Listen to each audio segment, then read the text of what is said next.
Hey guys, in today's lesson video, let's talk about how to use the ground correctly. And in today's lesson video, we're just going to talk about a trail leg, a right leg for my right-handed golfer.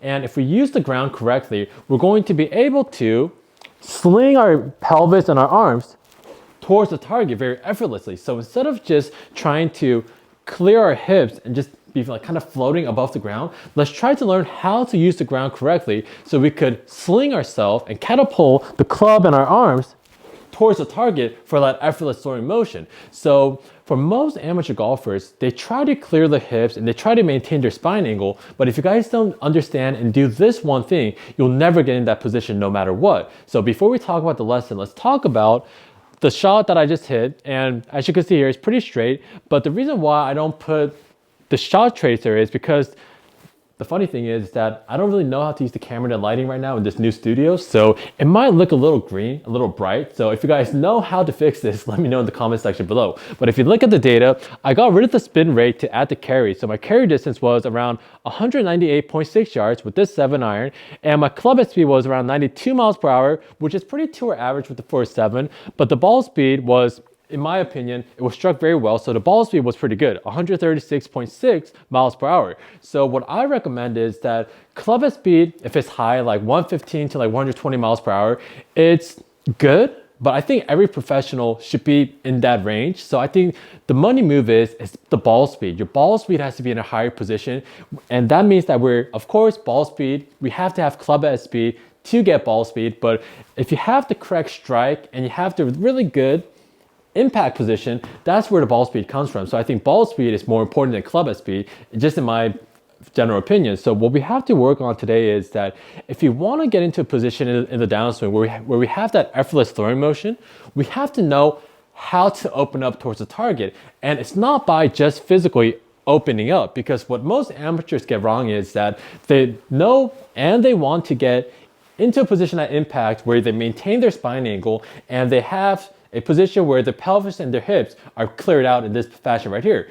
But if you don't know this one thing, you'll never get into that position. So let's talk about that one thing now. So what we want to do is we have to know how to use the ground correctly, because we're not just clearing our hips in this fashion right here. Even when I first started to play golf in Korea, we did a lot of these exercises.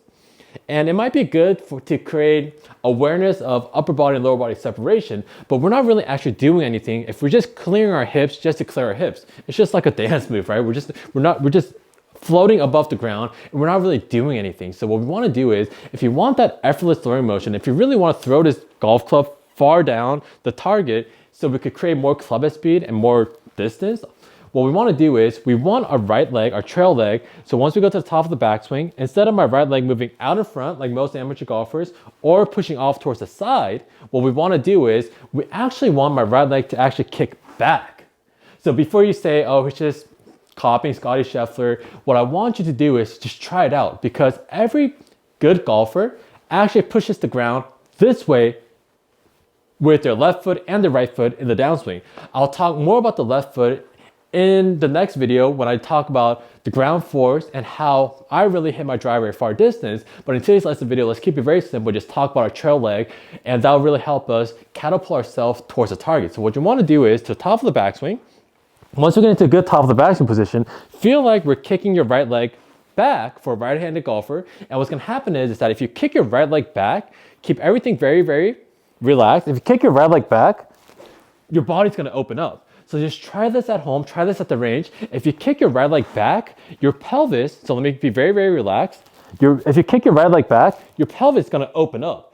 That's how, and that's why our pelvis opens up. We're not opening up just to open up, we're actually kicking back. So we don't actually have a feel of actually physically opening up towards the target. What I'm doing is I'm kicking my right leg back, and that's what's going to allow myself to maintain my spine angle. And that's what's going to allow myself to get into a position where I maintain my spine angle. The reason why I'm maintaining my spine angle is when I kick my right leg back, my pelvis is going to point more towards the ground.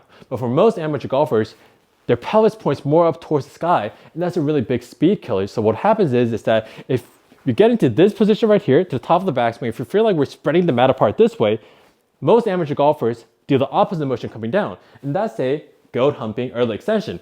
Go into this fashion right here, then coming down, we have to push the mat and spread the mat even more in this direction. And what's gonna happen is that if you do that, our body is gonna open up. If I do that, let me try not to swing the golf club. If I push the mat in this direction, my pelvis is going to open up. So a good way to think about it is, it's like an ice hockey player. If you take a look at an ice hockey player, it's very similar to golf. Like a slap shot, they have to hit the puck in this direction right here. And I know in the comment section, people are gonna say that's not how you hit a slap shot, but it's something in this motion, right? Because I don't watch too much hockey, but it's something in this direction. So what I wanna get at is that it's not about how to hit a good slap shot. Is if you take a look, their pelvis and their body and their arms and the hockey stick goes this way. But unlike a golfer, they're on ice, so they have to have good balance. They don't have the ability to rotate in this fashion right here because they're gonna fall over on the ice. So what happens is that if you take a look, their left foot goes this way and their right leg goes this way,